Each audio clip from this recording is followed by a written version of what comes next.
नाजरीन, आज जो टॉपिक मैं आपके साथ डिस्कस करने वाली हूँ वो ख़वातीन से रिलेटेड है, क्योंकि बहुत सारी ख़वातीन को प्रॉब्लम्स होती है हैज़ की, आई मीन पीरियड्स। ख़वातीन में ये प्रॉब्लम्स किन वजूहात की वजह से होती हैं? फ़र्स्ट ऑफ़ ऑल तो ये होता है कि जब कुछ ख़वातीन होती हैं कि वो प्रेगनेंसी कंसीव नहीं करना चाहती, तो उसकी वजह से डिफरेंट प्रिकॉशंस लेती हैं, लाइक दैट इंजेक्शन लगवा लिया, कॉप्टी रखवा ली। इसकी वजह से भी उनके पीरियड्स बहुत ज़्यादा डिस्टर्ब हो जाते हैं। कई ख़वातीन को पीरियड्स एक मंथ में 3-3 बार होते हैं, कई ख़वातीन को 3 महीने में एक बार भी नहीं होते, जिसकी वजह से उनके पीरियड सर्कल जो है वो डिस्टर्ब होने की वजह से उनकी तबीयत ख़राब रहना शुरू हो जाती है। उनका बेली फैट बढ़ जाता है, उनका जो हार्मोनल जो इश्यूज़ हैं वो क्रिएट होना शुरू हो जाते हैं। उसकी कई हद तक जो वजह है कुछ ख़वातीन की बात है आपकी डाइट, क्योंकि आजकल की जो जनरेशन है वो बहुत ज़्यादा जंक्स फूड इस्तेमाल करती है, स्पाइसी खाने इस्तेमाल करती है,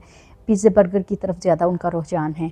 इस वजह से भी उनके हार्मोनल जो इश्यूज़ हैं वो स्टार्ट हो जाते हैं और उनके पीरियड्स ख़राब हो जाते हैं। कुछ बच्चियों का वेट की वजह से होता है, थायराइड की वजह से होता है, इसलिए बिना डॉक्टर की प्रिस्क्रिप्शन के आप कोई मेडिसिन ना लें, कोई दवाई ना खाएं आप जब तक आपको डॉक्टर कोई मेडिसिन सजेस्ट नहीं करते।